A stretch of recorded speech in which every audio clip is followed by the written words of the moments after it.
Rancang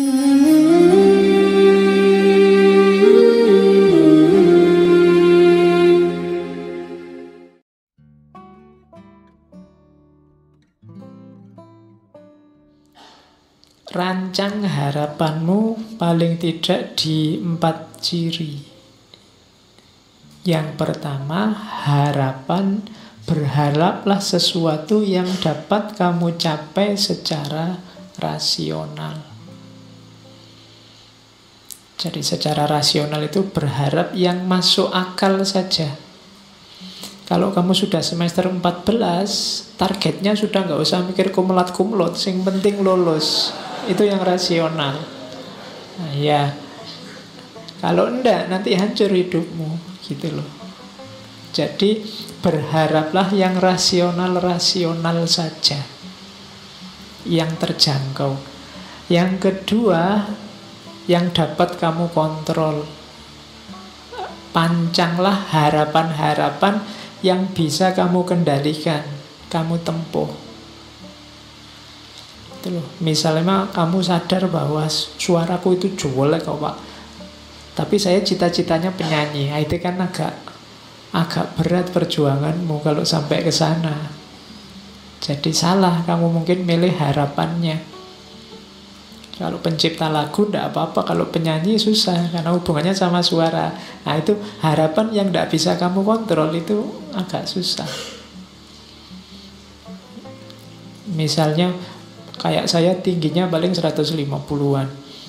Saya ingin cita-citanya jadi foto model yang tingginya minimal 180. Itu kan nggak masuk. Jadi yang bisa kamu kontrol. Jangan berharap yang tidak bisa kamu kontrol, karena kalau tidak, harapan akan membunuhmu.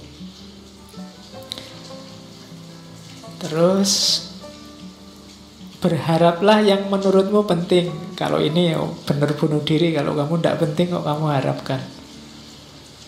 Ya, wong kamu tidak minat kok kamu masuk ke situ. Nah, itu agak bunuh diri. Jadi berharaplah hal-hal yang penting-penting saja, yang cocok sama passionmu. Jangan berharap yang bukan dirimu,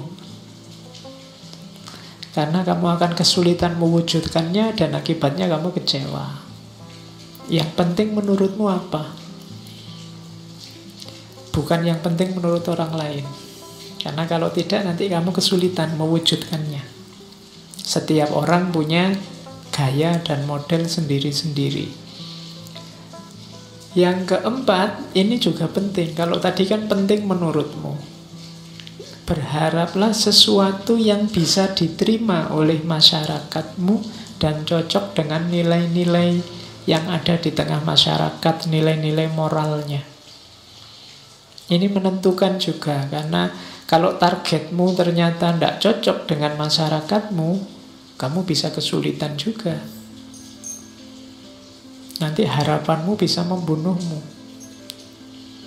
Ya macam-macam tidak cocok itu.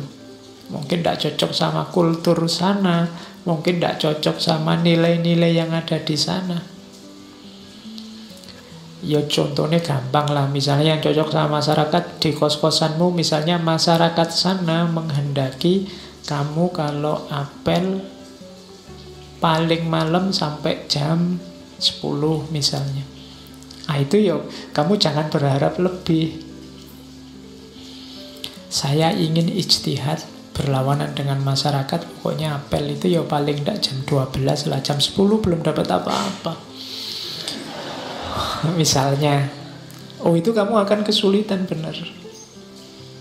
Mungkin kamu punya argumen, punya dasar, punya dalil. Lo gimana Pak, saya sholat isya-nya sekarang selesainya paling jam 8. Nanti kos saya sama tempat apelnya jauh, bisa sampai jam 9. Kalau jam 10 harus pulang, ya belum ngapa-ngapain kita, baru say hello misalnya.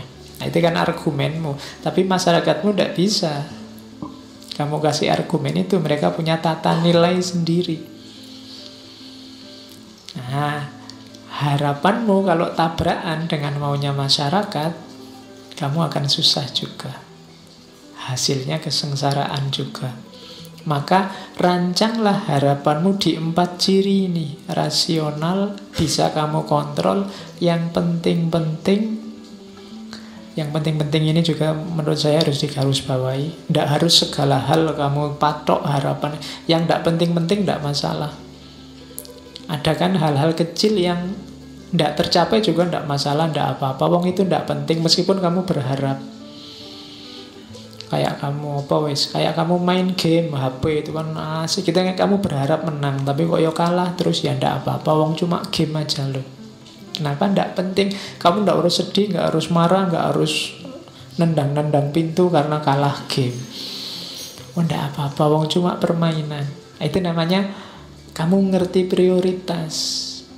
Mana yang penting, mana tidak penting. Ya semuanya kamu harapkan. Misalnya teh ini kan kamu berharap teh ini segarnya luar biasa. Begitu diminum misalnya,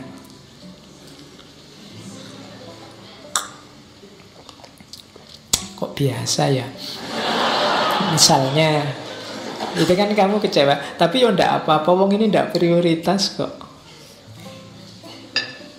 Meskipun tadi aku berharap kan ndak masalah, ndak penting. Beda tadi sama urusan kuliahmu, sama urusan masa depanmu, itu kan jauh yang lebih penting. Jadi berharap, patoklah yang kamu anggap penting-penting saja. Dan yang terakhir, hati-hati dengan norma-norma dan nilai-nilai di tengah masyarakat. Karena masyarakat itu juga harus jadi pertimbanganmu. Mereka punya logika sendiri, mereka punya standar sendiri.